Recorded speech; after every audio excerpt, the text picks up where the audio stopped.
மாணவர்களுக்கு வணக்கம். நம்ம இன்னைக்கு பொதுத்தமிழ் முதலாம் பருவத்திலிருந்து அழகு 4ல் உள்ள காப்பியங்களில் வழக்குரை காதை, அதுக்கடுத்து பெரிய புராணம் இருக்குது, அதுக்கு அடுத்தபடியாக சீரா புராணம், அடுத்து இயேசு காவியத்தில் ஊதாரி பிள்ளை. இந்த காப்பியங்கள்லேருந்து நமக்கு பாடப்பகுதியில் உள்ள இந்த 4 பற்றியும் இந்த காணொலியில் பார்க்கலாம். முதல்ல கண்ணகி, பாண்டியன், நெடுஞ்செழியன் முன்னாடி வழக்குரைச்ச திறத்தை பற்றி ஒரு கொஸ்டின் கேட்பாங்க. இந்த கொஸ்டின் நம்ம எப்படி ஆன்சர் பண்ணலாம் அப்படின்னு பார்க்கலாம். இப்போ கண்ணகி, பாண்டியன், நெடுஞ்செழியன் இவங்க 2 பேருக்கும் இடையில் வழக்கு, அதாவது பாண்டியன் நெடுஞ்செழியன் நீங்கள் தப்பு பண்ணிட்டீங்க அப்படின்னு சொல்லி கண்ணகி வழக்கு தொடுக்கிறா. அந்த வழக்கு எப்படி திறமாக இருந்துச்சு அப்படிங்கிறதான் இந்த கேள்வியிலேருந்து பார்க்க போகிறோம். இதில் முக்கியமாக நமக்கு தெரிய வேண்டியது கோவலன் கண்ணகி இவங்க 2 பேரும் கணவன் மனைவி. இவங்களோட ஊர் பூம்புகார். இது எங்கே இருக்குது அப்படின்னு பார்க்கும்போது காவிரி தண்ணி கடலோடு கலக்கக்கூடிய மயிலாடுதுறை அப்படிங்கிற மாவட்டத்தை கிட்ட இருக்குது பூம்புகார். அதாவது காவிரி பூப்பட்டினம் சொல்லுவோம், இல்லை பூம்புகார் அப்படி சொல்கிறாங்க. கண்ணகியோட கால் சிலம்பில் மாணிக்க பரல்கள் இருக்கும். அதே மாதிரி பாண்டியனுக்கும் அவரோட மனைவி கோப்பெருந்தேவி, பாண்டிமாதேவி, பாண்டியன் நெடுஞ்செழியன், பாண்டிமாதேவி பேர் கோப்பெருந்தேவி. இவங்க 2 பேரும் மதுரையில் இருக்காங்க. இவங்களோட, அதாவது இந்த கோப்பெருந்தேவியோட கால் சிலம்பில் முத்து பரல்கள் இருக்கும். பாண்டிய நாடுனாலே முத்துடைத்து, அதனால் முத்து சிலம்புகள் இருக்குது அப்படின்னு பார்க்குறோம். அதுக்கப்புறம் இதில் வாயிற்காவலன், பொற்கொள்ளன், மனுநீதி சோழன் கதை, அடுத்து சிவி சக்கரவர்த்தி இவங்களை பற்றிலாம் பார்க்க போகிறோம். இவங்க தான் ரொம்ப முக்கியமானவங்க. இதில் நம்ம முக்கியமானது அப்படின்னு பார்க்கும்போது பூம்புகாரை சேர்ந்தவர் கோவலன் கண்ணகி. சிலம்பில் மாணிக்கம் இருக்கும் அப்படின்னு ஞாபகம். பாண்டிமாதேவியோட, அதாவது கோப்பெருந்தேவி இருக்காங்களா, அவங்களோட சிலம்பில் முத்து இருக்கும் அப்படின்னு ஞாபகம். இதுக்கடுத்து இந்த பூம்புகாரை சேர்ந்த ஒரு சோழ மன்னர்கள் 2 பேர் இருக்காங்க. அவங்கள பற்றின வரலாறு நமக்கு தேவை. அது யார் அப்படின்னு பார்க்கும்போது மனுநீதி சோழன். இந்த மனுநீதி சோழன் இந்த பூம்புகார் அப்படிங்கிற கோவலன் கண்ணகிலாம் வாழ்ந்த காலத்துக்கு முன்னாடி வாழ்ந்த ஒரு முக்கியமான அரசர். இந்த சோழ மன்னர் என்ன பண்ணுறாரு அப்படின்னு பார்க்கும்போது, இவர் ஆட்சி பண்ணிக்கிட்டு இருக்கும்போது இவரோட மனுநீதி சோழனோட பையன் என்ன பண்ணுறாரு அப்படின்னு பார்க்கும்போது தேர் எடுத்துகிட்டு போகிறாரு. அப்படி அவர் ஒரு சின்ன பையன்தான். அப்போ தேர் எடுத்துகிட்டு போய் ஒரு கண்ணுக்குட்டி இருக்குல்ல, ஒரு கண்ணுக்குட்டியை அந்த தேரில் ஏற்றி கொன்னுட்டார். இதனால் கஷ்டப்பட்ட தாய்ப்பசு, அந்த கன்றோட தாய்ப்பசு என்ன பண்ணுது அப்படின்னு பார்க்கும்போது, அங்கே ஊரில் மிகப்பெரிய ஆராய்ச்சி மணி இருக்கும். அதாவது ஒரு பெல் இருக்கும். அந்த பெல்லை யார் அடிக்கிறாங்களோ அவங்களுக்கு நியாயம் கிடைக்கும். அது தெரிஞ்சுக்கிட்ட அந்த பசு என்ன பண்ணுதுன்னா, அந்த தாய்ப்பசு என்னோட கன்றுக்குட்டியை கொன்னுட்டாங்க, அதுக்கு நீங்கள் என்னது நீதி கொடுங்க அப்படிங்கிற விதமாக அந்த ஆராய்ச்சி மணியை அடிக்குது. அப்போ அது அழுத கண்ணீரோட இந்த மாதிரி ஆராய்ச்சி மணி அடிக்கிறத பார்த்த மனுநீதி சோழன் என்ன பண்ணுறாரு அப்படின்னு பார்க்கும்போது விசாரிக்கிறார் என்ன நடந்துச்சு அப்படின்னு விசாரிக்கும் போது தன்னோட மகன் தான் கொன்னுட்டான், தேரேற்றி கொன்னுட்டான் அப்படின்னு கேள்விப்பட்டவர் அதே தேரை இவர் எடுத்து அவரோட பையனை என்ன பண்ணுறா ஏற்றி கொன்று நீதி வழங்குறாரு. ஒரு உயிருக்கு ஒரு உயிர் தான் ஈடு அப்படி சொல்லி அவரோட தன்னோட பையன் அப்படின்னு பார்க்காம நீதி வழங்கினார் அப்படின்னு சொல்லப்படுது. யார்? மனுநீதி சோழன். அதுக்கப்புறம் சிவி சக்கரவர்த்தி. இவர் யார் அப்படின்னு பார்க்கும்போது அடைக்கலமாக வந்த புறாவுக்காக தன்னையே கொடுக்க வந்தவர். அதாவது ஒரு புறா ஒரு பருந்து துரத்திட்டு வந்துச்சு. அந்த புறா அடைக்கலமாக வருது யார்கிட்டனா சிவி சக்கரவர்த்திட்ட. என்ன மாதிரி என்னை ஒரு பருந்து துரத்திட்டு வருது, என்னை காப்பாற்றுங்கன்னு வந்துச்சு. அந்த பருந்து கேட்குது, இந்த புறா என்னோட இது, எனக்கு கொடுங்க, எனக்கு நீ சாப்பாடு வேணும் அப்படின்னு கேட்கும்போது, உனக்கு சாப்பாடு தானே வேணும் அப்படின்னு சொல்லிட்டு தன்னுடைய சதைகளை கொஞ்சம் கொஞ்சமாக அறுத்து வைக்கிறாரு. ஒரு ஒரு ஒரு பெரிய தராசில் ஒரு பக்கம் அந்த புறாவும் இன்னொரு பக்கத்தில் தன்னோட தசைகளை அறுத்தறுத்து வைக்கிறாரு. ஆனால் ஈடாகவே மாட்டக்கு.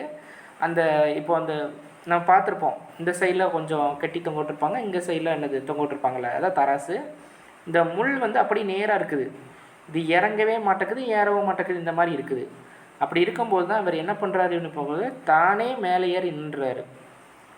அடைக்கலமாக வந்த புறாவுக்காக என்னையே எடுத்துக்கோ அப்படின்னு சொல்லிட்டு முழுசாக அவர் மேலேயே ஏறி நின்றுட்டார். யாருன்னா சிபி சக்கரவர்த்தி.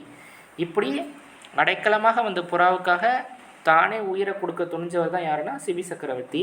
அந்த புறாவாக வந்தது யார் அப்படின்னா நீதி தேவதை, பருந்தா வந்தது யமன் அப்படின்னு சொல்லிட்டு. இது எதுக்காக அப்படின்னு பார்க்கும்போது மனுநீதி, அதாவது சிபி சக்கரவர்த்தி இருக்கார்ல, மனுநீதி சோழன் வழிவந்த சிபி சக்கரவர்த்தியோட நேர்மை எப்படி இருக்குது அப்படின்னு பார்க்குறதுக்காக முடிவு பண்ணாங்களாம். இவங்கெல்லாம் வந்து பூம்புகாரை சேர்ந்தவங்க. இவங்க ஸ்டோரி ஏன் பார்க்குறோம் அப்படிங்கிறத வந்து நம்ம உள்ளே வந்து தெரிஞ்சுக்கலாம். சரியா? இந்த கொஸ்டின் ஃபஸ்ட்டு எப்படி அட்டன் பண்ணணும்னா, ஃபஸ்ட்டு சிலப்பதிகாரத்தில் வழக்குரை காதை உங்களுக்கு கொடுத்துருக்காங்க. இப்போ வழக்குரை காதை அப்படிங்கிறது எங்கே இருக்குது, அது என்னது அப்படிங்கிறத முன்னுரையில் எழுதணும். அப்போ இதோட ஆசிரியர் இளங்கோவடிகள். அப்போ இது என்னன்னா சிலம்பால் உண்டான வரலாறு. அது என்ன சிலம்பால் உண்டான வரலாறுனா, சிலம்பு வச்சு தான் இந்த கதையே வருது, அதனால் சிலம்பால் உண்டான வரலாறு, அதனால தான் சிலப்பதிகாரம்.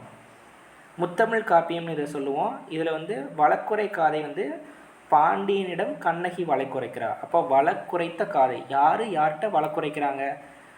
தனக்கு தன்னோட கணவனை கொன்ன பாண்டியன்ட்ட கண்ணகி வந்து வழக்கு உரைக்கிறாங்க. அடுத்து இதெல்லாம் எங்கே நடக்குது அப்படின்னு பார்க்கும்போது மதுரையில் நடக்குது அப்படின்னு பார்க்குறோம். இதுக்கடுத்து கொஸ்டினில் எல்லாமே ஹிண்ட்டாக தான் எழுதியிருப்பேன். அதாவது எது முக்கியமான வரியோ அதை வந்து அது மட்டும் சுருக்கி எழுதியிருப்பேன். நீங்கள் எழுதும்போது கொஞ்சம் விலாவரியாக எழுதணும். சரியா? இப்போ வந்து தீய கனவுகள் இதெல்லாம் நடந்ததுக்கப்புறம் அதாவது என்ன நடக்குது அப்படின்னு பார்க்கும்போது, கோவலன் வந்து பொய் சாட்சி சொல்லப்பட்டு பொற்கொள்ளன் வந்து அந்த பாண்டிமாதேவியோட சிலம்புகளை விற்று அவன் வந்து அதை அடைஞ்சிட்டான்.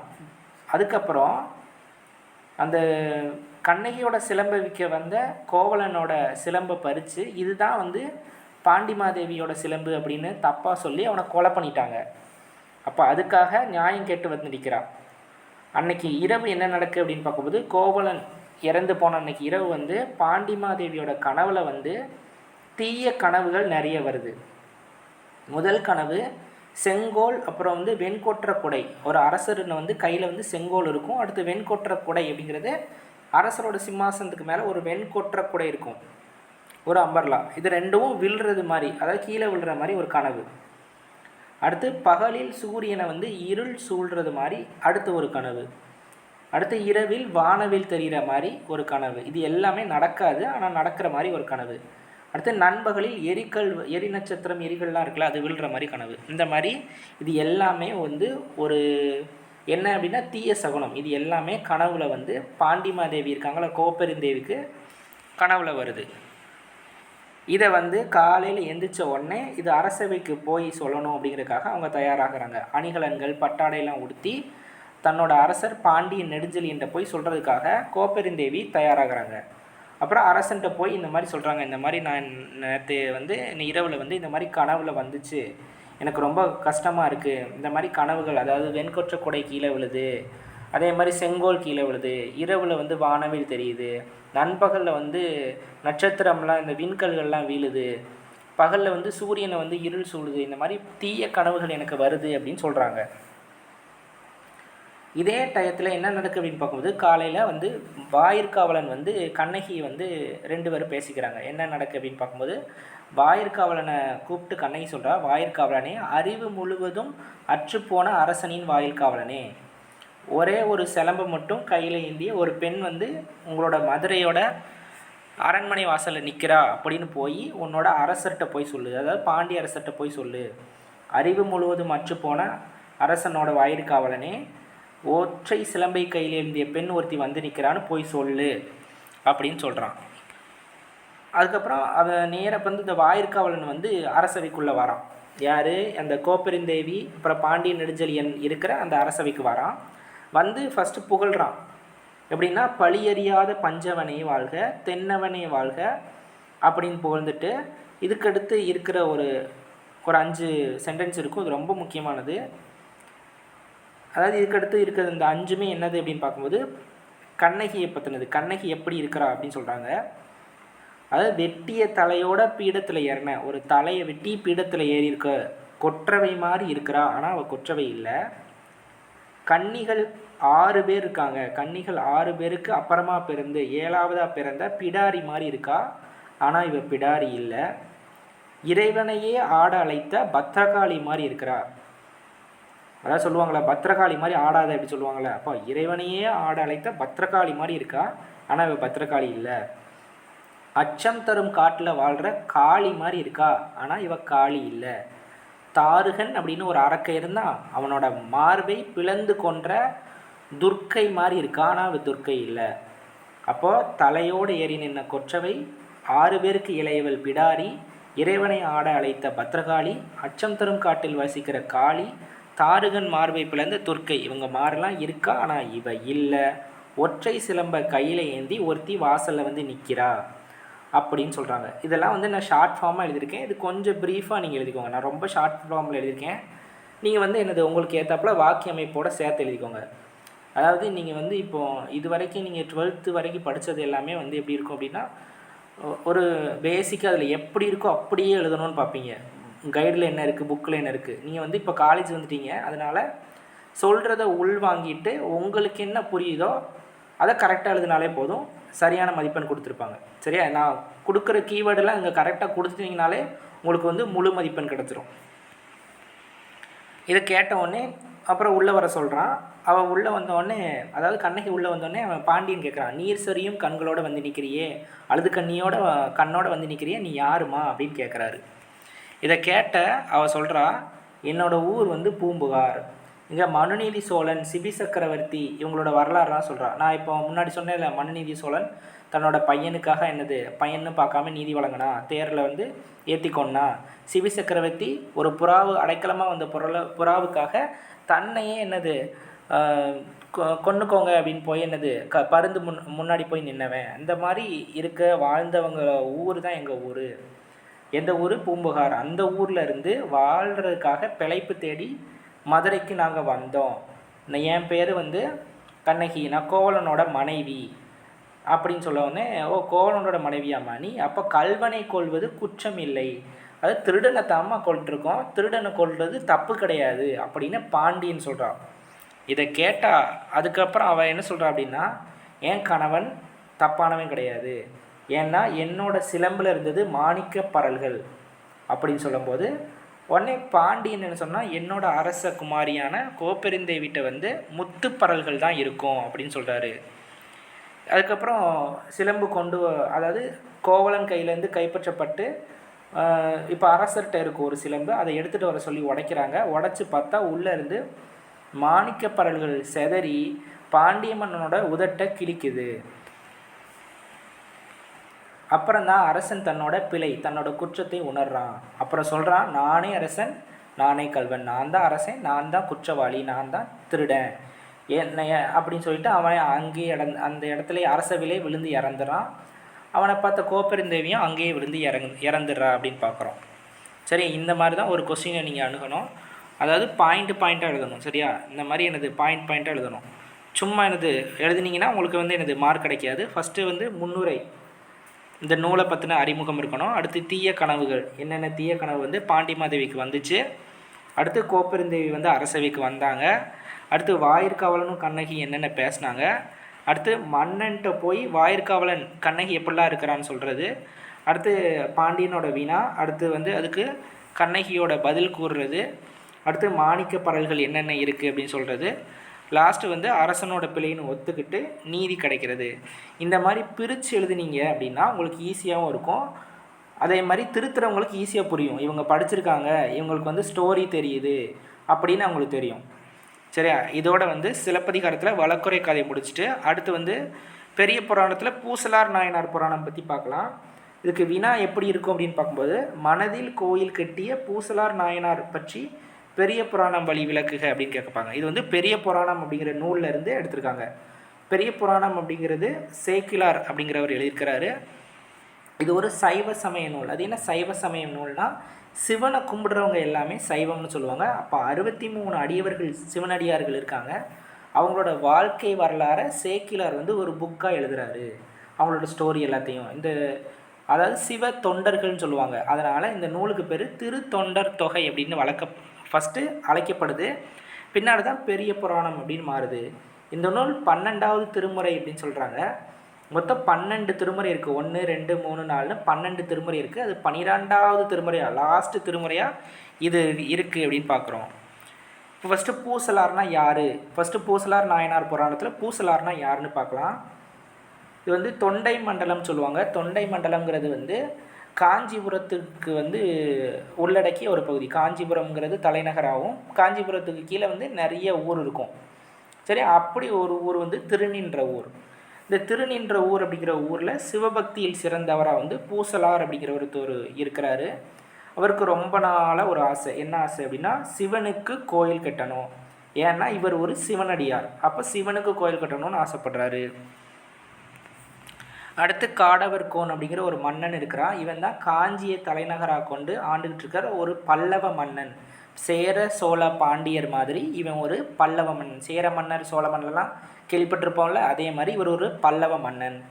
இவனுக்கும் அதே ஆசை தான், கோயில் கட்டணும். இவன் ஒரு மன்னனாக இருக்கான், இவனுக்கும் அதே ஆசை தான்.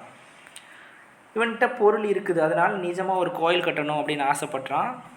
அப்படி ஆசைப்படும் போது கோயில் கட்டணும்னா அதுக்கு ஒரு ஆகம விதின்னு சொல்லுவாங்க. ஒரு கோயில், நீ எந்த ஒரு கோயில்னாலும் போய் பாருங்கள், ஒரு பெரிய சிவன் கோயில் எப்படி இருக்கும் அப்படின்னா, நடுசில் சிவலிங்கம் இருக்கும். சரியா? அதுக்கடுத்து அதை சுற்றி இருக்கிறது தான், அந்த சிவலிங்கத்தை சுற்றி இருக்கிறது வந்து கருவறை அப்படின்னு சொல்லுவோம். அந்த கருவறை சுற்றி இருக்கிறது பிரகாரம்னு சொல்லுவோம். அந்த கருவறை பிரகாரத்துக்கு அந்த சிவலிங்கத்துக்கெலாம் எதிர்த்தாப்பில் வந்து நந்தி இருக்கும். அது நந்திக்கு அடுத்து வந்து கொடிமரம் இருக்கும் அப்படின்னு பார்க்குறோம். இதுக்கெல்லாம் வெளியில் வந்து தெப்பக்குளம் இருக்கும். இதுதான் ஆகம விதி. இப்படி தான் வந்து ஒரு கோயில் இருக்கணும் அப்படிங்கிற முறை. இந்த முறையில் வந்து இந்த 2 பேரும் கட்டணும் அப்படின்னு ஆசைப்படுறாங்க. யாருன்னா, பூசலார் நாயனார்கிறவரும் காடவர்கோன் அப்படிங்கிற பல்லவ மன்னனும். சரியா?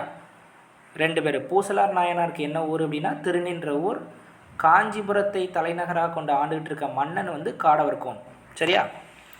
இப்போ வந்து மணக்கோயில் ஒருத்தர் கட்ட போகிறாங்க, நிஜ கோயில் ஒருத்தர் கட்ட போகிறாங்க. மணக்கோயில் யார் கட்டுறா அப்படின்னா, நம்மளோட பூசலார் நாயனார் கட்டுறாரு. ஏன் அப்படின்னா, அவருக்கு யாருமே உதவ முன் வரல. நீங்கள் வந்து ஒரு பெரிய பணக்காரர்ல, உங்களுக்காக காசு கொடுத்தா எங்களுக்கு எப்படி யார் திருப்பி தருவா அப்படின்னு நிறைய பேர் கேட்குறாங்க. அதனால் யார் காசு தரல, அவர் ஏழ்மையில் இருக்கிறதுனால மனசுலே கோயில் கட்டலாம். மனசில் கோயில் கட்டுறதுக்கு என்ன பொருள் செலவாயிட போகுது, நிறைய பேர்கிட்ட காசு வாங்கணுமா, வேணாம் அப்படின்னு சொல்லிட்டு இவரே ஒரு ஆலமரத்தடியில் போய் உட்காந்து தினமும் குளிச்சுட்டு போய் அந்த ஆலமரத்தடியில் உட்காந்து மனசுலேயே ஒரு இடம் பார்த்து அங்கே குழி தோன்றாரு. அடுத்து என்னது, அஸ்திவாரம் போடுறாரு, கருவறை வைக்கிறாரு, சிவலிங்கம் வைக்கிறாரு, பிரகாரம் கட்டுறாரு, கொடிமரம், நந்தி, தெப்பக்குளம் இந்த மாதிரி கட்டுறாரு மனசுக்குள்ளே தினமும். அது மாதிரி நிஜ கோயில் வந்து கட்டுறாரு. யாருன்னா, அந்த காடவர்கோன் அப்படிங்கிற பல்லவ மன்னன். அவன்கிட்ட பொருள் உதவி அவனுக்கு தேவை கிடையாது. ஏன்னா அவன்கிட்டயே நிறைய காசு இருக்கும். அதனால் நிறைய போர் பண்ணி நிறைய காசு இருக்குது. அதனால் நிஜத்துலேயே ஒரு பிரம்மாண்டமாக ஒரு கோயில் கட்டுறான். பெரிய கோயில். அந்த பெரிய கோயிலில் வந்து நிறைய சிற்பிகள், நிறைய சிற்ப வேலைப்பாடுகள்லாம் வச்சு, நிறைய பேரை வச்சு நல்ல பெருசாக பிரம்மாண்டமாக ஒரு கோயில் கட்டுறான். எங்கே அப்படின்னு பார்க்கும்போது காஞ்சிபுரத்தில். காஞ்சிபுரம் தன்னோட தலைநகரில். அடுத்து 2 பேருக்கும் வந்து பிரதிஷ்டை பண்ணுறதுக்கான நாள் வந்து ஒரே நாள்லேயே குறிக்கிறாங்க. இதனால் வந்து காடவர்கோன் அப்படிங்கிற பல்லவ மன்னனோட கனவில் வந்து சிவபெருமான் வராரு. வந்துட்டு பூசலார் அப்படின்னு ஒருத்தர் வந்து உன்னோட காஞ்சிபுரத்துக்கு கீழே இருக்க நிறைய ஊர்களில் ஒரு ஊர் தான் திருநின்ற ஊர். அந்த ஊரில் பூசலார்னு ஒருத்தர் இருக்கிறாரு. அவரோட கோயில் கட்டியிருக்காரு. அந்த கோயிலுக்கு தான் நான் முதல்ல போகிறேன் அப்படின்னு சிவபெருமான் சொல்கிறதுனால காஞ்சி கோயிலுக்கான பிரதிஷ்டை வந்து பின்னாடி போகுது. இந்த பிரதிஷ்டைனா என்னென்னா, சாமி அந்த கண் திறக்கிறதுன்னு சொல்லுவாங்க. முக்கியமான நாளில் வந்து அந்த கோயில் வந்து திறப்புவாங்க. அதை வந்து பிரதிஷ்டைன்னு சொல்கிறாங்க. அப்போ வந்து மன்னன் வந்து, சரி சாமி நீங்கள் முதல்ல வந்து பூசலார் கோயிலுக்கு போங்க, அதுக்கப்புறம் என்னோடய கோயிலுக்கு வாங்க அப்படின்னு சொல்கிறாரு. அப்புறம் காலையில் விடிஞ்சோடனே வந்து மன்னன் வந்து அறக்க பறக்க கிளம்பி ஓடுறான். எங்கே அப்படின்னு பார்க்கும்போது திருநின்ற ஊருக்கு போகிறான். எதுக்காக அப்படின்னு பார்க்கும்போது பூசலாரே பார்க்கணும். தன்னை விட ஒரு பெருசாக ஒருத்தன் கோயில் கட்டியிருக்கான்னா அவனை சும்மா விட முடியுமா? அவன் எப்படி என்ன வகையில் கோயில் கட்டியிருக்கான்? நான் நிறைய பேரை வச்சு கோயில் கட்டியிருக்கிறேன், அப்போ என் கோயிலை விட பிரம்மாண்டமாக கோயில் இருக்குமா அப்படின்னு அவனுக்கு ஒரு ஆச்சரியம், ஒரு ஒரு என்ன சொல்ல, ஒரு பெரிய ஆசை. அதனால் அவனை பார்க்க போகிறான். அங்கே பார்க்க இறைவனே அப்போ போய் சொல்கிறாரு பூசலார்ட்ட போய், இந்த மாதிரி இறைவன் வந்து என்னோட கனவில் வந்தார். வந்துட்டு வந்து உங்களோட கோயிலுக்கு தான் இன்றைக்கி வரப்போகிறதா சொல்லியிருக்காரு அப்படின்னு சொன்னோடனே அவருக்கு ரொம்ப மனமகிழ்ச்சி. யாருக்கு அப்படின்னா பூசலாருக்கு. அப்படி இருக்கும்போது பூசலார் வந்து அடியவராக இருக்க பூசலார்கிட்ட வந்து அவர் கேட்குறாரு, உங்களோட கோயிலை நான் பார்க்கணும் அப்படின்னு காடவர்கோன் அப்படிங்கிற பல்லவ மன்னன் கேட்க, மன்னா நீங்கள் பார்க்க முடியாது அப்படிங்கிறாரு. ஏன் பார்க்க முடியாது? எனக்கு ரொம்ப பார்க்கணுன்னு ரொம்ப ஆசையாக இருக்குது அப்படின்னு கேட்கும்போது பார்க்க முடியாதுன்னு சொல்கிறாரு. ஏன் பார்க்க முடியாது? ஒரு மன்னன் நான் நினச்சா பார்க்க முடியாதுன்னா யாரை நினச்சாலும் பார்க்க முடியாது. ஏன் அப்படின்னா நான் மனசில் கோயில் கட்டியிருக்கேன் அப்படின்னு சொன்ன உடனே மன்னவன் அதாவது காடவர்கோன் அப்படிங்கிற மன்னனுக்கு வந்து தன்னோட தலைக்கணம் எல்லாமே உடஞ்சி போகுது. அதாவது நிறைய ஒரு சாமிங்கிறவர் வந்து நிறைய வச்சு கும்பிட்டா தான் வருவார், நமக்கு வந்து நிறைய செல்வம் ஒரு பெரிய பிரம்மாண்டமான கோயில் கட்டினா தான் வருவார்னு நான் நினச்சிக்கிட்டு இருந்தேன். ஆனால் மனசில் தூய்மையாக இருக்கிற ஒருத்தருக்கு கோயில் கட்டி நீங்கள் கூப்பிட்ருக்கீங்க, அதுக்கு வந்திருக்காருன்னா அப்போ நீங்கள் எவ்வளோ வந்து உண்மையாக இருந்திருக்கீங்க, உங்களோட பக்தி வந்து ரொம்ப உண்மையாக இருக்குது அப்படி சொல்லிட்டு அந்த காடவன்கோன் அப்படிங்கிற பல்லவ மன்னன் பூசலாரோட காலில் விழுந்து வணங்குறான். அதை பார்த்த ஊர் மக்கள் எல்லாரும் அதே மாதிரி பூசலாரோட காலில் விழுறாங்க அப்படின்னு பார்க்குறோம். இது வந்து பூசலார் நாயனாரோட புராணம் வந்து பெரிய புராணத்தில் சேக்கிலார் சொல்கிறாரு. சரியா? இந்த கேள்வியை பொறுத்த வரைக்கும் நீங்கள் எப்படி எழுதணும் அப்படின்னு பார்க்கும்போது ஃபஸ்ட்டு பெரிய புராணம்னா என்ன அப்படின்னு ஒரு 5-6 பாயிண்ட் கொடுத்துக்கணும். அடுத்து பூசலார்னா யார், காடவர்கோன்னா யார் அப்படின்னு ஹெட்டிங் கொடுக்கணும். அடுத்து கோயிலோட கட்டமைப்பு ஆகம விதி எப்படி இருக்கணும். நான் இந்த மாதிரி வரைஞ்சிருக்கேன்ல, இது வரைஞ்சிட்டு இது மாதிரி வரைஞ்சிக்கோங்க, வரைஞ்சி விளக்கமாக எழுதவும் செய்யணும். அதுக்கப்புறம் இது டெஃபனிஷனை லைன் பை லைனாக எழுதவும் செய்யுங்க. சரியா? அடுத்து வந்து மணக்கோயில்னா என்ன, நிஜ கோயில்னா என்ன, யார் மணக்கோயில் கட்டுறா, யார் நிஜ கோயில் கட்டுறா. அடுத்து நள்ளிரவு நள்ளிரவு பிரதிஷ்டைக்கான நள்ளிரவு கனவு யாருக்கு வருது. அடுத்து திருநின்ற ஊருக்கு வந்து காடவர்கோன் சொல்கிறது அப்படின்னு பார்க்குறோம். இதுக்கு அடுத்தபடியாக வந்து சீரா புராணம். இந்த சீரா புராணம் வந்து ஒரு முக்கியமான காப்பியம் அப்படின்னு பார்க்குறோம். இஸ்லாமியர்களோட முக்கியமான காப்பியம், தமிழ் இஸ்லாமிய முக்கியமான காப்பியம். இந்த காப்பியத்தில் வந்து மானுக்கு பிணை நின்ற படலம் அப்படின்னு ஒரு படலத்துலேருந்து கேள்வி கேட்குறாங்க. மானுக்கு பிணை நின்ற படலத்தை சீரா புராணம் வழி விளக்குக அப்படின்னு கேட்டாங்கன்னா, ஃபஸ்ட்டு சீரா புராணம்னா என்ன, எழுதுறது யாருன்னா உமர் புலவர். சரி, உமர் புலவர் எழுதிட்டாருன்னா அவருக்கு காசு வேணும்ல, யார் காசு கொடுத்தா, நீங்கள் எழுதுங்க அப்படின்னு காசு கொடுத்தது யாருன்னா வள்ளல் சீதக்காதி. சரியா? காயல்பட்டினத்தை சேர்ந்த வள்ளல் சீதக்காதி தான் உங்களுக்கு என்ன உதவினாலும் கேளுங்க, நான் உங்களுக்கு வந்து எனது எழுதுறதுக்கான பேப்பரு பென்னு காசு எல்லாமே நான் தரேன்னு சொல்லி நபிகள் நாயகத்தோட வாழ்க்கை வரலாறை எழுதுங்க அப்படின்னு சொல்லி பொருள் உதவி எல்லாமே கொடுத்தது உமர் புலவருக்கு சீதக்காதி தான் கொடுத்தாரு. சீரா புராணத்தை சீரத் புராணம் அப்படின்னு படிக்கலாம். சீரத் அப்படின்னா வாழ்க்கைன்னு அர்த்தம், புராணம்னா வரலாறுன்னு அர்த்தம். இப்போ யாரோட வாழ்க்கை வரலாறு பற்றி பேசுதுன்னா நபிகள் நாயகம் அப்படிங்கிற இறை தூதரோட வாழ்க்கை வரலாற்றை பற்றி இது பேசுது. அப்போ இந்த மானுக்கு பிணை நின்ற படலத்தில் யார் மானுக்காக பிணை நின்றார் அப்படின்னு பார்க்கும்போது நபிகள். அதாவது இப்போ ஏதாவது சைன் போடணும் அப்படின்னு சொல்லுவாங்க, பிணை கையெழுத்து அப்படின்னு சொல்லுவாங்க. அதாவது கடன்லாம் யாராவது உங்களுக்கு சொந்தக்காரங்க வாங்க போனாங்கன்னா உங்களை கூப்பிட்டு போங்க, எனக்காக நீ பிணைக்கு கையெழுத்து போடு அப்படின்னு சொல்லுவாங்க. அதாவது அவங்க கெட்டலன்னா யார்கிட்ட தான் கேட்பாங்க, அடுத்து உங்கள்கிட்ட தான் கேட்பாங்க. அதே மாதிரி தான் வந்து மான் வந்து எனக்காக நீங்கள் இந்த உதவி பண்ணுங்க அப்படின்னு சொல்லிட்டு அதோட பொசிஷனில் வந்து நபிகள் நாயகத்தை நிப்பாட்டினது என்ன அப்படிங்கிறது தான் இந்த படலம் அப்படின்னு பார்க்குறோம். அதாவது ஒரு காட்டுப்பாதை வழியாக நபிகள் நாயகம் வந்து அரபியர் கூட்டம் தன்னோட சொந்தக்காரங்களோட மெக்கா நகர்லேருந்து காட்டு வழியாக ஒரு பயணம் மேற்கொள்கிறாரு. அந்த காடு வந்து மரமும் சோலையுமா இருக்கிற ஒரு அழகான காடு. அங்கே ஒரு வேடன் இருக்கான், ஒரு செருப்பு, கந்தலாடை, வில், அம்பு, வாள், அடுத்து கண்ணி, அப்புறம் வலை, இது எல்லாமே இருக்கிற ஒரு வேடன். அவன் எப்படி இருக்குன்னா மாமிச நாற்றமுடைய வாயும், மாமிசம்னா இறைச்சி வாசமுடைய வாயும் வியர்வை உடலுடைய ஒரு மனுஷன். அவன் வந்து வலையில் ஒரு மான்குட்டி, ஒரு பெண் மான் வந்து அவனோட இடுப்பில் வந்து கெட்டி வச்சுருக்கிறான். இதை அந்த வழியாக வர நபிகள் நாயகம் பார்க்குறாரு. அப்போ அந்த மான் வந்து பேசுது யார்கிட்ட அப்படின்னு பார்க்கும்போது நபிகள் நாயகம் வந்து ஒரு இறை தூதர், அதனால் அதுகிட்ட பேசுகிறது. நபிகள் நாயகமே வணக்கம், நான் தான் வந்து இந்த காட்டில் உள்ள ஒரு மான், என்னை வந்து இந்த வேடன் பிடிச்சிட்டான். எப்படி பிடிச்சான் அப்படின்னு பார்க்கும்போது அந்த காட்டில் வந்து ஒரு வரிப்புலி சத்தம் கேட்டுச்சு, அதனால் என்னோடய கூட்டம், மான் கூட்டம் எல்லாமே சிதறி ஓடணும். அப்படி ஓடும்போது நான் இந்த வேடன்ட்ட பிடிபட்டுட்டேன் அப்படின்னு சொல்லுது. இப்போது என்னோடய குட்டியும் என்னோடய சுற்றத்தாங்க, அதாவது என்னோடய சொந்தக்காரங்க எல்லாமே வந்து காட்டில் இன்னொரு புறமாக இருக்காங்க.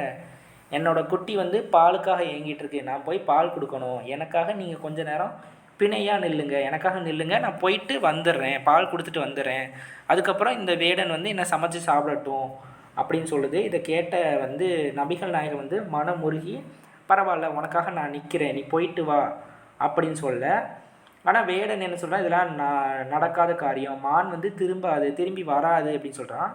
கண்டிப்பாக வரும். அப்படி வரலைன்னா உனக்கு என்ன கவலை, நான் உனக்கு 1 மானுக்கு பதிலாக 2 மானா தரேன் அப்படின்னு சொல்லி சம்மதிக்க வைக்கிறாரு. அதனால் வேடனும் சம்மதிக்கிறான், மானும் போகுது.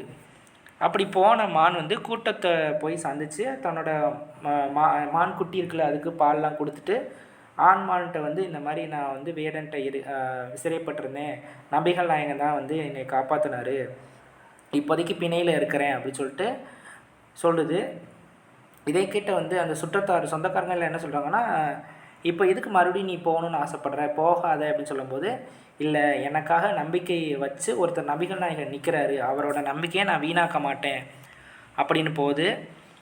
இப்படி போயிட்டு மறுபடியும் அங்கே போய் அந்த வேடன்ட்டே போய் நின்ன உடனே அதை பார்த்த வேடன் வந்து மனசு மாறுறான். அப்போ நபிகள் நாயகன் எவ்வளோ ஒரு நம்பிக்கையான ஆள் இருந்தால் அவர் சொல் கேட்டு எந்த ஒரு பிராணி வந்து என்னது தன்னோட உயிரே கொடுக்கறதுக்கு துணிஞ்சிருக்கும் அப்படின்னு சொல்லிட்டு தன்னோட வந்து இனிமேல் நான் உன்னை சாப்பிட மாட்டேன், நீ உன்னோட இடத்திற்கே போ, உன்னோட மான்குட்டி உன்னோட சொந்தக்காரங்களோட இரு அப்படின்னு சொல்லி மனமாற்றம் வேடன் நிரம்புது. அதே மாதிரி இந்த மனமாற்றத்துக்கு காரணமாக இருந்த நபிகள் நாயகம் அவர்களுக்கும் தன்னோட நன்றியை தெரிவிக்கிற மாதிரி முடியுது அப்படின்னு பார்க்குறோம். அடுத்து ஊதாரி பிள்ளை. இந்த ஊதாரி பிள்ளை அப்படிங்கிறது எப்படி திருந்த, ஊதாரி பிள்ளையாக இருந்த வந்து எப்படி திருந்தினா அப்படிங்கிறது இயேசு காவியம் படி பார்க்குறோம். சாரி, இந்த இதுக்கு முன்னாடி இது எப்படின்னு ஒரு மறுபடி பார்த்துக்கலாம். ஃபஸ்ட்டு சீரா புராணம்னு என்னென்னு எழுதிக்கோங்க. அடுத்து காட்டுப்பாதை வழியாக வர்றது, அடுத்து வேடனோட தோற்றம் எப்படி இருக்குது, கந்தலாடை செருப்பு அதை பற்றிலாம் சொல்லணும். அடுத்து மானுக்கும் நபிகள் நாயகத்துக்கு இடையில் உள்ள உரையாடல் என்ன மாதிரி இருந்துச்சு, அடுத்து வேடனோட பதில் எந்த மாதிரி பதில் சொல்கிறான், அடுத்து கூட்டத்தோட சந்திப்பு, அந்த மான் தன்னோட கூட்டத்தை சொந்தக்கார கூட்டத்தெல்லாம் சந்திக்கிறது, அடுத்து திரும்பி வந்த மான், அப்புறம் அவனோட மனமாற்றம், இதை பற்றிலாம். இதில் வந்து நான் வந்து எனக்கு ஏற்றாப்புல நான் டைட்டில் போட்டிருக்கேன். இதே மாதிரி தான் நீங்கள் சின்ன சின்ன தலைப்பாக போட்டு எழுதணும். நான் போட்டிருக்க அதே சின்ன சின்ன தலைப்பை தான் நீங்கள் போடணும்னு இல்லை, உங்களுக்கு என்ன படுதோ அந்த தலைப்பெலாம் போடுங்க. ஆனால் பொருந்துகிற மாதிரி இருக்கணும், கரெக்டாக புரிகிற மாதிரி இருக்கணும். இந்த கதை படித்தா எனக்கு புரியணும், அந்த மாதிரி விடை எழுதினாலே போதும். அதே மாதிரி நான் வந்து ஹிண்ட்டாக எழுதியிருக்கேன். வெறும் என்னது வேடனின் மனமாற்றம்னு இருக்குன்னா வேடன் எப்படி மனமாறினாங்கிறது கொஞ்சம் என்னது டீட்டெயிலாக எழுதணும். நான் கொஞ்சம் சிறுசாக எழுதியிருக்கேன் அப்படின்னு பார்க்குறோம். சரி, அடுத்து ஊதாரி பிள்ளை வந்து எப்படி வந்து திருந்தினா அப்படிங்கிறது இயேசு காவியம் படி நம்ம பார்க்கலாம். இயேசு காவியம் அப்படிங்கிறது வந்து கண்ணதாசனோட ஒரு முக்கியமான நூல் அப்படின்னு பார்க்கோம். கண்ணதாசன் யார் அப்படின்னு பார்க்கும்போது ஒரு சிறுகூடல்பட்டி அப்படிங்கிற சிவகங்கை மாவட்டத்தில் உள்ள ஒரு ஊர், அங்கே பிறந்தவர். இவர் வந்து இயேசுவின் வரலாறை வந்து இயேசு காவியம் அப்படின்னு எழுதுகிறாரு. மொத்தம் இதில் 5 பாட்டு இருக்குது, பாகம் இருக்குது. இதை வந்து இரவா காவியம் அப்படின்னு கண்ணதாசன் வந்து இந்த இயேசு காவியத்தை சொல்கிறாரு. இதில் கெட்ட குமாரன் கதை, அதாவது இந்த ஊதாரி பிள்ளை அப்படிங்கிறது வந்து ஒரு கெட்ட குமாரன், ஒரு வீட்டுக்கே என்னது அடங்காத ஒரு பையனோட கதையை பற்றி நம்ம பார்க்க போகிறோம். அதாவது ஒரு 2 மகன்கள், ஒரு பணக்கார தந்தைக்கு 2 பையங்க இருக்காங்க. ஒருத்தன் மூத்தவன், இன்னொரு இளையவன். இந்த மூத்தவன் வந்து முத்து போன்றவன், ரொம்ப நல்லவன், தந்தையோட பேச்சை கேட்பவன். இந்த இளையவன் வந்து பயனற்றவன், எதுவுமே சொன்னதே கேட்க மாட்டான், சண்டை போடுவான். அதனால் வந்து சண்டை போட்டு ஒரு நாள் சொத்தை பிரித்து கொடுங்க அப்படின்னு இளையவன் கேட்குறான். என்னதான் தந்தைக்கு வந்து ரொம்ப கஷ்டமாக இருந்தாலும், தான் உயிரோடு இருக்கும்போதே வந்து சொத்தை பிரிக்க சொல்கிறான்னு எனக்கு கஷ்டமாக இருந்தாலும் பரவாயில்ல, உனக்கு சேர்றது தானே அப்படின்னு சொல்லிட்டு பிரித்தும் கொடுத்துட்றாரு. அதுக்கப்புறம் இளையவன் வந்து வெளிநாடு போகிறான். அங்கே வந்து மது பழக்கம், மகளிரோட உடல் உறவு, அடுத்து செல்வம் இதனால் அழிஞ்சு போகுது. கடைசியில் பசி பட்டினி, கடைசியில் பிச்சை எடுக்கக்கூடிய நிலைமைக்கு தள்ளப்படுறான் அப்படின்னு பார்க்குறோம். இதுக்கடுத்து ரொம்ப கஷ்டப்பட்டுட்டே இருக்குமே, வயிறு பசி தாங்க முடியாமல் வேலைக்கு சேர்றான். எங்கே அப்படின்னு பார்க்கும்போது பன்றி வளர்க்குற ஒரு பண்ணையில் போய் வேலைக்கு சேர்றான். அப்போ கூலிக்கு பணம்லாம் கொடுக்குறாங்க. இருந்தாலும் அவனால் பசிலாம் தாங்க முடியாமல் பன்றிக்கு போடக்கூடிய தவிடை வந்து திங்கிறான். தவிடை திங்கும் போது தான் தனக்கு ஞாபகம், நம்ம எவ்வளோ ருசிகரமான சாப்பாடெலாம் சாப்பிட்டோம், ஆனால் இங்கே வந்து ரொம்ப கஷ்டத்தில் இருக்கிறோம் அப்படின்னு வந்து அவனுக்கு தெரிய வருது. இருந்தாலும் வந்து என்ன பண்ண முடியலை அப்படின்னு சொல்லிட்டு தன்னோட தந்தையை போய் பார்க்கணும், அவரோட காலில் விழுந்து மன்னிப்பு கேட்கணும். அவரை வந்து நான் வந்து என்னது ரொம்ப உதாசீனப்படுத்திட்டேன், அவரை வந்து தப்பாக நினச்சிட்டேன், தப்பு பண்ணிட்டேன் அப்படின்னு சொல்லிட்டு அவன் மறுபடியும் ஊருக்கு போகிறான். போயிட்டு அவங்க அப்பா காலில் விழுந்து மன்னிப்பு கேட்குறான். அவங்க அப்பா வந்து என்ன பண்ணுறாருன்னா, நீ எனக்கு போதும், நீ எப்பண்டா வருவேன்ட்டு இருந்தேன், வந்துட்ட, வா தங்கம் அப்படின்னு சொல்லிட்டு அவனை உட்கார வச்சு அவனுக்கு பட்டாடையெல்லாம் என்னது கிழிஞ்சு போன ஆடையோடு வந்து அவனை பட்டாடை உடுத்தி அணிகலன்களை அணிய வச்சு அவனுக்கு பெரிய தடபுடலை ஒரு விருந்தெலாம் ரெடி பண்ணுறாரு. இந்த விருந்து தெரியாமல் மூத்தவன் வந்து வர்றான். அவனோட வேலையெல்லாம் முடிச்சுட்டு அவன் வாரான். வரும்போது அந்த மூத்தவனுக்கு இதெல்லாம் தெரிய வருது. ஒரே ஆரவாரமாக இருக்குது. என்ன ஒரு இசை கச்சேரி மாதிரி இருக்குன்னு வேலையாள்கிட்ட விசாரிக்கும் போது, உங்களோட தம்பி வந்திருக்காராம், அவர் மனம் திருந்தி வந்திருக்கனால உங்கள் அப்பா வந்து எல்லாருக்கும் விருந்துலாம் கொடுக்குறாரு அப்படின்னு கேட்ட உடனே அவனுக்கு ஒரே கோபமாக இருக்குது. அவங்க அப்பாட்ட போய் அவன் சண்டை போடுறான். நானும் தான் உங்கள் கூடயே இருக்கேன், எனக்கு எதுவுமே நீங்கள் பண்ணலை அப்படின்னோடனே, நீ என்னோடயே இருக்க, அதனால வந்து என்னோடய கஷ்ட நஷ்டம் எல்லாமே உனக்கு தெரியும். ஆனால் தம்பி எப்படி இல்லை, இளையவன் என்ன பண்ணியிருக்கான், இவ்வளோ நாள் ஊதாரியாக இருந்தவன் இப்போ மனம் திருந்தி உயிர் பிழைத்து வந்திருக்கான், செத்து உயிர் பிழைத்து வந்திருக்கான். அதனால் அவனைத்தான் நல்லவனாக இனிமேல் பார்த்துக்கணும், இனிமேல் அவன் திருந்திடுவான்னு எனக்கு நம்பிக்கை இருக்குது அப்படின்னு சொல்கிறாரு. இதுதான் வந்து கெட்ட குமாரன். அதாவது கெட்டு போய் தன்னோட வாழ்க்கையிலேருந்து மீண்டு வந்த ஒரு குமாரன் பற்றிய ஒரு பையனை பற்றின கதை தான் கெட்ட குமாரன் கதை. சரியா? இதை பொறுத்த வரைக்கும் இயேசு காவியம்னா என்ன அப்படின்னு ஒரு 6 பாயிண்ட் சொல்லியிருக்கணும். அடுத்து 2 மகன்கள்னா யார், அடுத்து இளையவன் நான் யார், இளையவனுக்கு அப்புறம் என்ன பண்ணால், அடுத்து எப்படி வேலை கிடச்சிச்சு மறுபடியும், அடுத்து வந்து தந்தையின் சந்திப்பு, மறுபடியும் அப்பாவை பார்க்குறேன், அடுத்து வந்து லாஸ்ட்டு மூத்தவனோட கோபம். சரியா? இந்த மாதிரி என்னது ஹிண்ட்டாக போட்டு எழுதி நான் வந்து சிறுசாக எழுதி வச்சுருக்கேன். நீங்கள் என்ன பண்ணால் அது கொஞ்சம் ப்ரீஃப் எழுதணும், அப்போ தான் உங்களுக்கு பேஜ் கரெக்டாக போகும். சரியா? எல்லா கொஸ்டினுக்கும் வந்து ஒரு கட்டுரை வினா, அதாவது ஒரு 10 மார்க் கொஸ்டினாக கேட்டாங்க அப்படின்னா முக்கால்வாசிக்கு ஃபஸ்ட்டு பேஜில் நீங்கள் என்ன பண்ணணும்னா குறிப்புச்சட்டகம் போடணும். குறிப்புச்சட்டகம் தெரியும்ல, ஃபஸ்ட்டு முன்னுரை. இப்போது இந்த கொஸ்டின்னா 2 மகன்கள், ஃபஸ்ட்டு முன்னுரை, அடுத்து 2 மகன்கள், அடுத்து வேலை வந்து கிடைத்தது, அடுத்து மனம் திருந்துதல், அடுத்து தந்தை சந்திப்பு, அடுத்து மூத்தவனின் கோபம், அடுத்து முடிவுரை. இந்த மாதிரி எழுதணும். குறிப்புச்சட்டகம்னு மேலே போட்டிருக்கணும். இது எல்லாம் டாபிக் எழுதிட்டு அதுக்கப்புறம் ஒவ்வொரு டாப்பிக்காக பற்றி விளக்கியிருக்கணும். சரியா? இந்த மாதிரி எழுதினா தான் உங்களுக்கு நல்ல என்னது, கண்டிப்பாக உங்களுக்கு இந்த மாதிரி எழுதுனீங்கன்னா உங்களுக்கு மார்க் யாரும் குறைக்க முடியாது. அதே மாதிரி இப்படி எழுதுனீங்கன்னா வந்து உங்களுக்கு கரெக்டாக உண்மையிலே கதை தெரிஞ்சிருக்கா அப்படின்னு அவங்களுக்கு தெரிஞ்சிடும். இந்த மாதிரி சைடு ஹெட்டிங்கு அதுக்குள்ளே நீங்கள் என்னென்ன கொடுத்துருக்கீங்க அப்படின்னு பார்க்கும்போதே கரெக்டாக புரியும் அப்படின்னு பார்க்குறோம். அவ்வளோதான். இந்த வீடியோ வந்து கண்டிப்பாக உங்களுக்கு வந்து பிடிச்சிருக்கும் அப்படின்னு நம்புகிறேன். இந்த வீடியோ வந்து எல்லோரும் லைக் பண்ணுங்கள், ஷேர் பண்ணுங்கள், நம்ம சேனலை சப்ஸ்கிரைப் பண்ணுங்கள். நன்றி.